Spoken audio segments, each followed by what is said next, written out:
Good afternoon. Really excited to be here. I think we have a really interesting discussion on data standards that we're going to dive into. So I'd like each of my fellow panelists to take a second just to introduce themselves. Sure.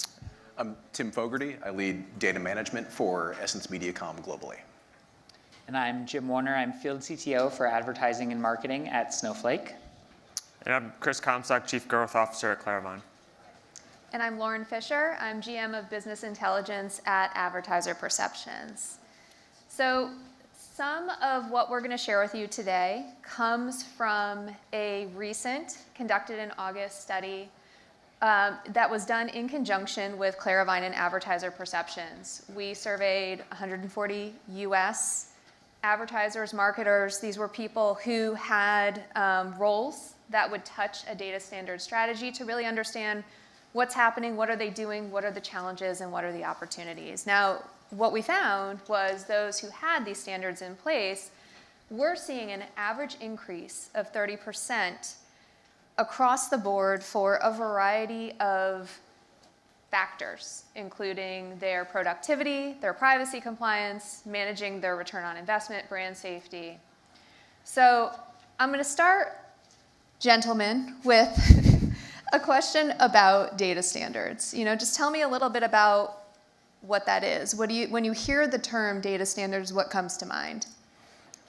I would say from the highest level, it's just about establishing and engendering trust in so much of the measurement and the data we're generating, right? And so when it comes to it, certainly fulfilling all of those needs is very important, but making sure that we, at every stage, understand what we're doing, why we're doing it, and its relative quality, such that we can really make good use of this stuff. I think about Franken names. I have the scars back here somewhere. Those like great underscore delimited blobs of text that come out of your ad server.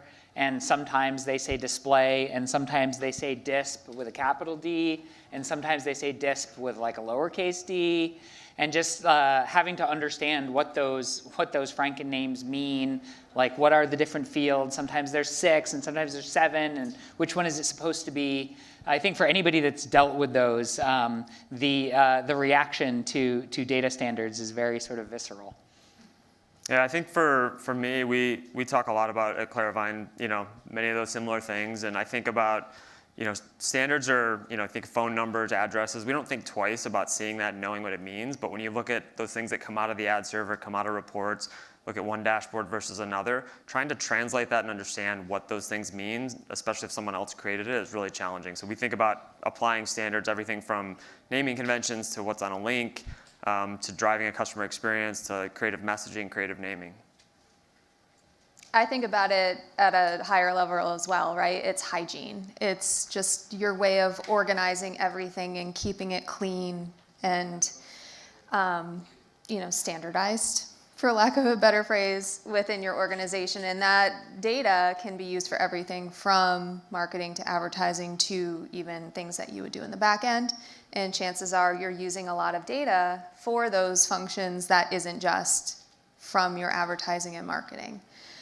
We asked in the survey the respondents, what do you consider a data standard strategy? And some people described it as a playbook for keeping their data in good shape, deciding how they format and handle their data to make sure it's accurate, it plays well with other systems, deciding what the data should look like, making sure that it is consistent, accurate, right? So this is really what we're talking about today. And as you saw, the benefit to this is really having those efficiencies and getting that extra value out of what you're putting into your data standards. I'd like to bring up a quick poll, just out of curiosity. We wanted to take a quick poll to understand where you all are in your journey with data standards practices. I'm going to start talking again while you're working on that. We talked about what data standards are. We talked about the benefits at a high level that they can bring to organizations, but let's talk a little deeper about why they actually matter. In our study, we did again find that the vast majority of respondents agree that putting these practices in place is a must to move forward in a privacy-centric way, and that there's a competitive advantage, right? 86% agreed that if they don't have data standards practices, their organization is going to fall behind competitors or lose market share over time. So, gentlemen, why does this matter? You know, what specifically does this do for marketers or agencies? Why is it critical? Jim, I'm going to start with you. I mean, I think, you know, in order to effectively target, in order to effectively measure, you have to understand what your data is, what it means, and that has to be sort of across your full stack. Yeah, I'd say that we see a lot of customers that, I mean, it can take weeks or months sometimes to actually build the dashboards, understand the data, understand what, you know, who created what campaign, if it was set up properly, and actually trust it. So we see that, you know, that time to insight, decision, optimization be just, you know, completely shortened down if there's a common understanding of the data standards through the naming conventions and other things. Great. I have to say I'm a little bit jealous of your weeks to get that done. That sounds like a optimal kind of setup, to be honest with you. But yeah, I think pretty similarly, like at every step where you have a transformation, you know, some data collection happening, each of these beyond just naming conventions, you know, there are still human hands touching a lot of this, or factoring into the creation and you know, passing along of this data for good and for bad. And you can't just let people do that, right? Like there have to be steps in place to make sure that we've got, like, is it good? Is it doing what we said it was going to do? Is it saying what we hope it would say? Without that, you just lose trust, you lose use, and it's just kind of a waste of time and money. Right, and it's really siloed, right? If you have all these different hands touching it without a larger overarching strategy in place. Yeah. So hooray for the 3 and 5 of you who say that you have a data standards practice in place. That's great. An additional quarter of you are working on one, which is even better. We did find in the study that similar portions were saying that they had a practice in place. To your point about weeks for getting that in order, most people said it takes about a year to really get that moving. So I think that's an important thing to raise, right? Is that this isn't something that happens overnight. This isn't just all of a sudden a massive undertaking. For most people, it starts with small steps and little pieces of the journey. So I want to talk a little bit as well about something you touched on, which was about all the different hands and all the different ways that we're sharing this information. We did find that some of the biggest challenges are associated with standardizing those data sets, knowing what's important and valuable, and the lack of direct access to systems and software that contain necessary data, right? So, and I'm sure a lot of you are feeling this as well, it can be difficult to get your hands on what you need. It can be difficult to even know what you need. And then you have the challenge as well, and I think, Jim, you brought this up, of the naming conventions and the taxonomy and all that type of stuff. These often lead to challenges with how we share that information, right? We're packaging up at the organization and then we're sharing it with our agency, a third party, our media partner. You find that 2 and 5 are using APIs or third parties to facilitate the transfer of this information. It could be a data onboarder or someone else that they're using to properly package and share. The second most common method, though, is sharing that information through Excel or Sheets, and that is often through email. So I'm curious, Chris, why do you think so many teams are still taking that approach? Why do you think they're using Excel? Especially when we think about some of the benefits of data standards, which are very privacy focused. Yeah, I mean, I think it's easy. It's what everyone's used.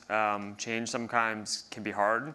Where we've seen success in that change is that you still can use Excel for different teams, but there's got to be an alignment across the teams where data standards have been made a priority. There's usually a concerted effort to move out of Excel, move into different solutions. But it's I think change is hard, and if the incentives aren't aligned to make the change across the teams, and they don't understand why they're being asked to make change, that sometimes it's hard if you're asking someone to do something different in their day. Jim? Yeah, I think it's often organizational. I think there's kind of two types of organizations, broadly speaking. There's people who have kind of invested in having a single source of truth for their data, and then there's organizations that haven't. And even when an organization has invested in having a single source of truth for their data, that doesn't mean that all of the teams within that organization have access to that data. And so I think it's really about organizational alignment around kind of data and systems. Yeah, I definitely find that the access is a huge problem, and often one of the big reasons that Excel is still so prevalent. It's for a lot of companies internally the easiest way to share it, and then the person who's the one ultimately uploading through API or activating that data with a media partner is not the one who has the permission to pull it. So I think that is one of the biggest challenges that we see for sure. And then also about the incentivizing, I think that's very true as well, right? If there's no incentive to change that system, then it's not going to change. How many IT teams are thinking about getting data over to their agency, right? And right. planning for how that translation and that transfer of data is going to happen? Not many. And the intention's decent, right? The intention is to keep things separate so you don't have people operating systems with sensitive information that they shouldn't be. But ultimately, it does lead to some challenges.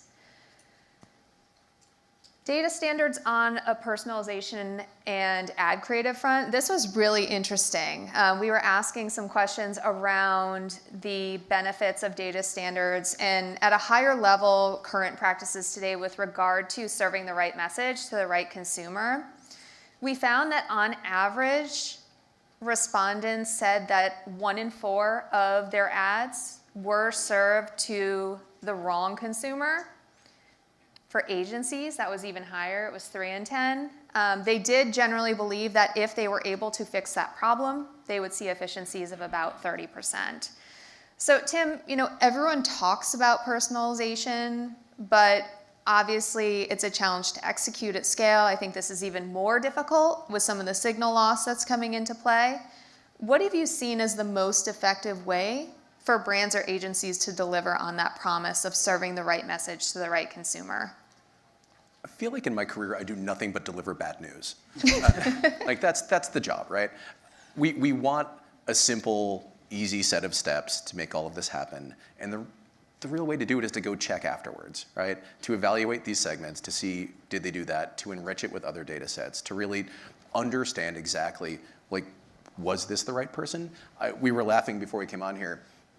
Every ad server thinks I speak Spanish. I do not speak Spanish. Like, I get a lot of those ads, and it just happens, and it's because no one's checking and because no one's really doing that due diligence. It's not the perfect straight line solution because it requires duplication of effort and checking things, and a healthy bit of distrust that we don't always want to acknowledge has to exist to be successful in the space.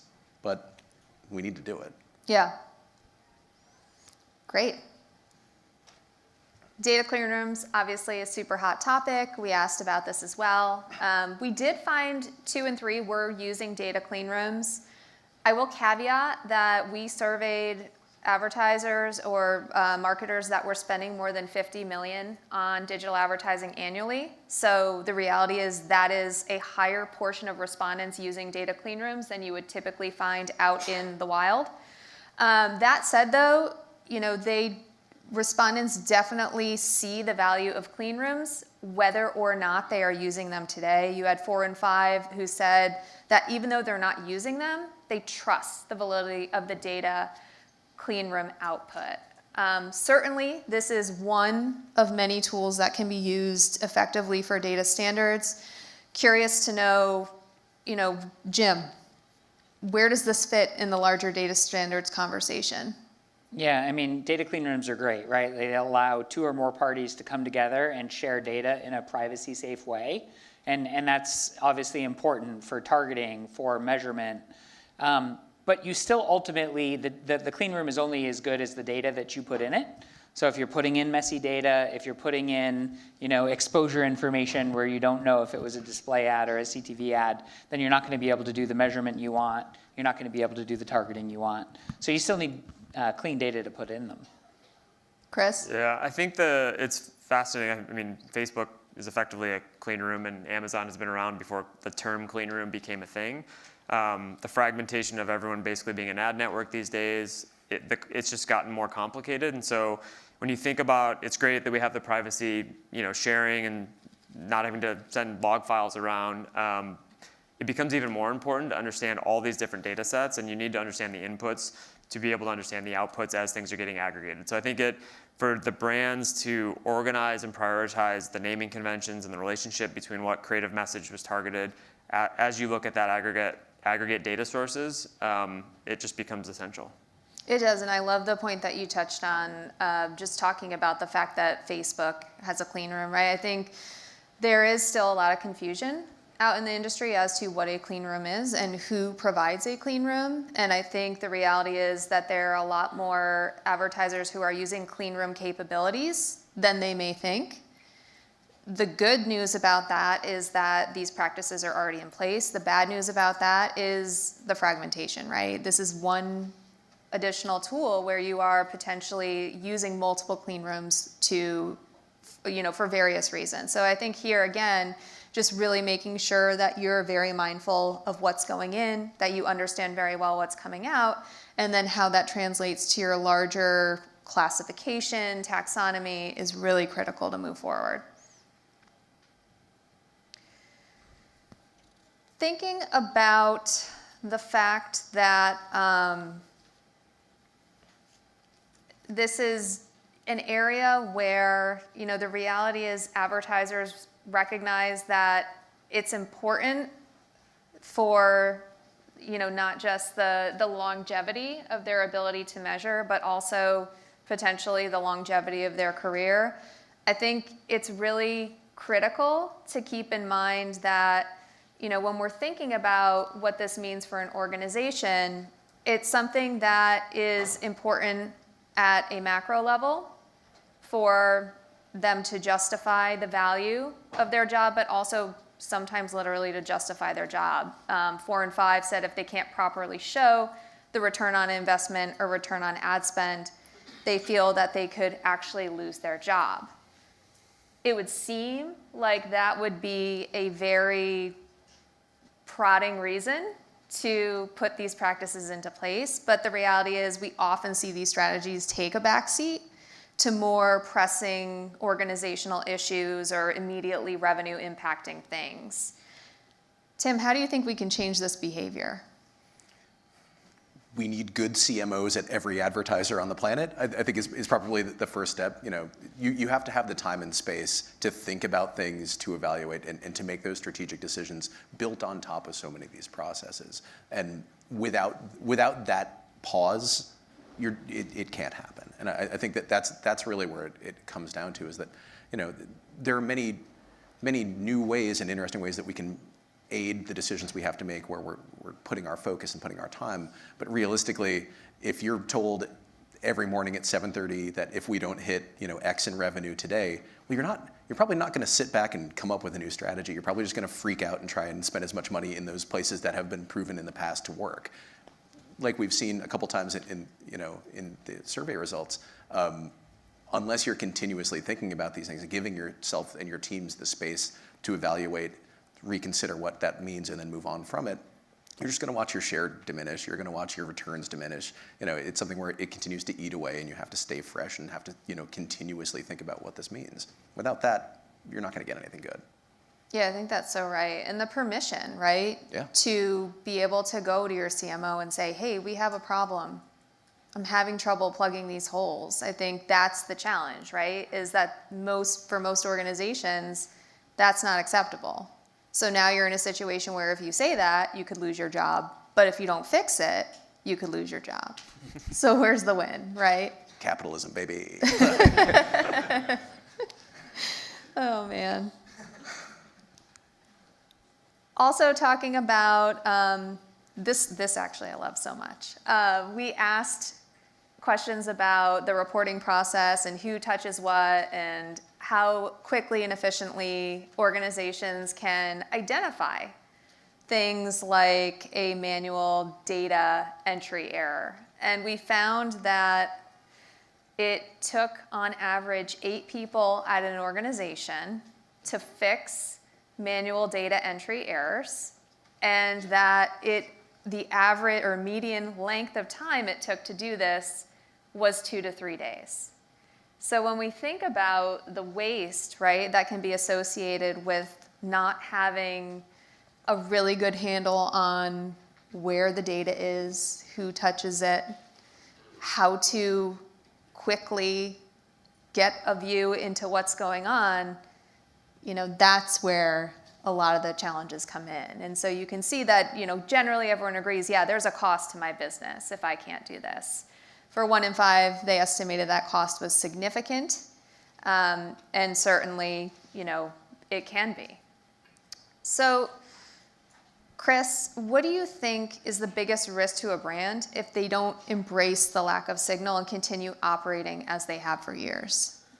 Yeah, I think, back to the prioritization of actually pausing, there's always a new acronym, right? There's always something new, that new piece of technology. And I think too often we think about like that new piece of technology and that big, whether it be a CDP or even a clean room, those are just components of the overall kind of tech stack and kind of operations.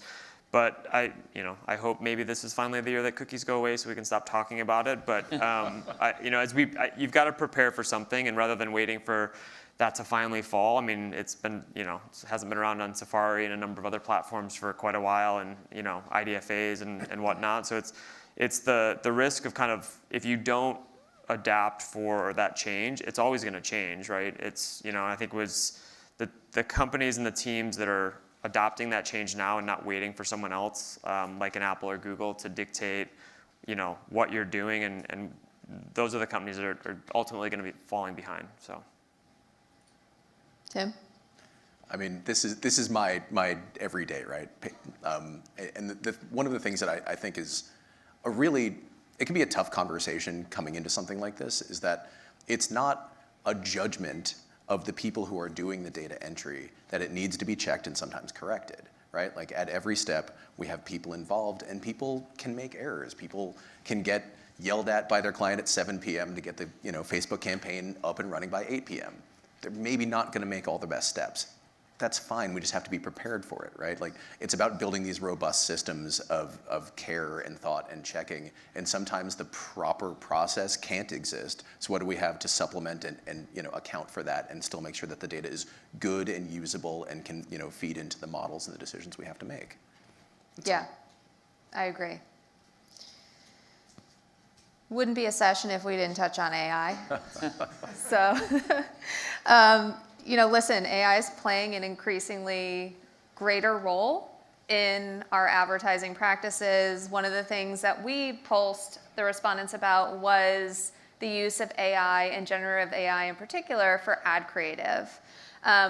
Fascinating that almost 3 in 4 felt confident to some extent in their ability to properly tag and track assets generated or created